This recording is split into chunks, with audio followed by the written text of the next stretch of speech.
Hi, my name is Stephen Hrovat, and welcome to my KPE 200 Physical Culture and the Human Condition Reflection. Before reflecting on my own experience within a physical culture, I think it is beneficial to define and understand what a physical culture is. According to the module, a physical culture is the way the body is put into context within a community through its norms, customs, values, and traditions that can represent the power relations in our society. The human condition is where we find ourselves in society. Through the human condition, we must realize that we are all interdependent and what we do affects others. We must also realize that there is a power dynamic among social groups, and the amount of power people have plays a role in dictating where they fit in society. Finally, we must consider our habitus, which is the self-awareness that we must have to our own power, values, and norms, and how they affect those around us. Now that these concepts have been established, we can reflect on my experience with a physical culture and display some reflexivity to think critically on how these concepts can be applied. The physical culture I engage with is ice hockey. This sport is played on a sheet of ice, and the essentials are skates, a hockey stick, and a puck to play. For organized hockey, full equipment is needed. This sport has two opposing sides that must score goals on each other, and the team that scores the most goals before time runs out wins. Hockey is a contact sport, and when reflecting on this physical culture, the body of a hockey player represents the social norms of how they should display masculinity and toughness because of it. As a player, I always made sure I was showing toughness by body checking opposing players and blocking shots for my team because I did not want to be viewed differently than hockey culture's norm by my coaches. This experience shows who has powers in the hockey community within team circles because players are trying to chase that standard that coaches are looking for. This physical culture of hockey can also at times be representative of an elitist culture. With the teams and leagues I have been a part of, it was made up of white, straight male people that come from middle class or better income families. These are usually the bodies and identities of people who hold power and have social capital in our society. These people can secure positive outcomes that the sport brings to them. In my experience, the physical body of a hockey player is usually composed of an individual who is understood as masculine, tough, and sacrifices their body for success. This is much like myself playing through injuries that I maybe should not have. Hockey's traditions dictated that is what represents a true hockey player, and I could not exceed the norm. I was playing through it not because of what my physical body was telling me to do, but because of what my body represented in the context of the sport of hockey, and I did not want to break that. The role that this physical culture plays in my life has been nothing but positive.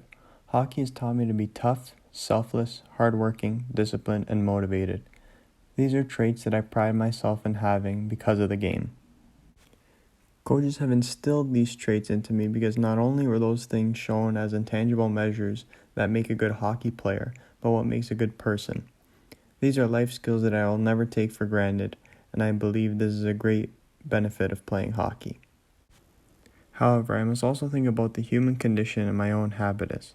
My positive experiences in hockey may be attributed to the social power I hold to have the opportunities to explain all the ways hockey has impacted my life in a good way. My experiences have been influenced by depending on my parents to have the financial means to allow me to play the game, or also giving me access to amazing coaches that were empowering me with drills to become a better hockey player in person. I must also think critically about my social status in society, as I am a cisgendered white male from a middle-class family. This may give me a social power in society and in hockey that would perhaps allow me to not go through the same barriers as others. I did not have to worry about whether my family would be able to pay for the fees for hockey this year, or not being able to afford new equipment, or being discriminated against for my race or sexuality.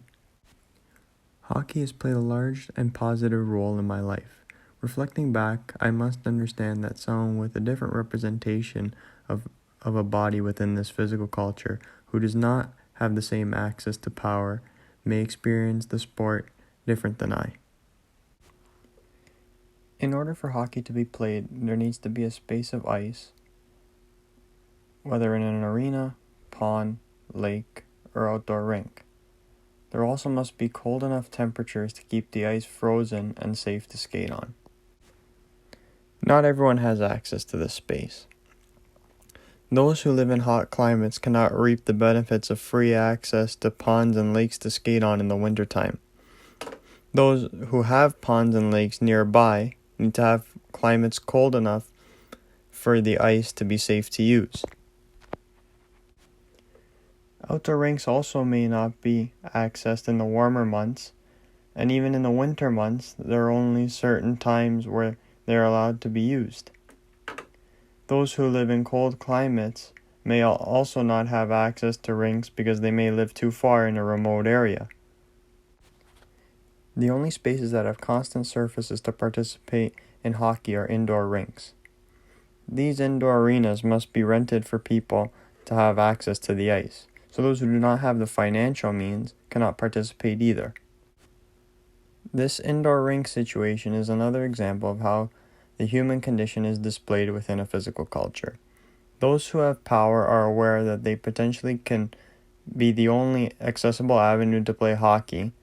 Thus, they create large prices, which provides an interdependence among people because their price to rent will affect whether somebody plays hockey or not. On top of the access barriers previously mentioned, the potential barriers of playing hockey are that equipment is very expensive, and so are the league fees to play organized hockey. To play at the level I was playing at, fees were around $5,000, and equipment altogether was about $1,000. Those who do not have the financial capital to afford the sport are limited in their participation ability in organized hockey. Another barrier to playing hockey are the racial barriers and the barriers around sexual orientation in the sport. Hockey may be a barrier for people of color because they may be discriminated against and lose access to what others have, such as a sense of camaraderie, secureness, and fun with the game, and that is not fair to them.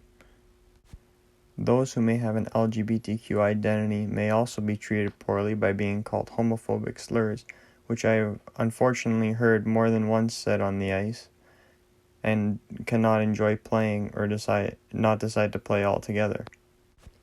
This relates back to hockey and its norms of an elitist culture, which gives power to only one class or social group, and those who do not fit the description are outcast. These barriers show the interreliance on those with power affect those without it, and by not allowing them to take part in the sport of hockey.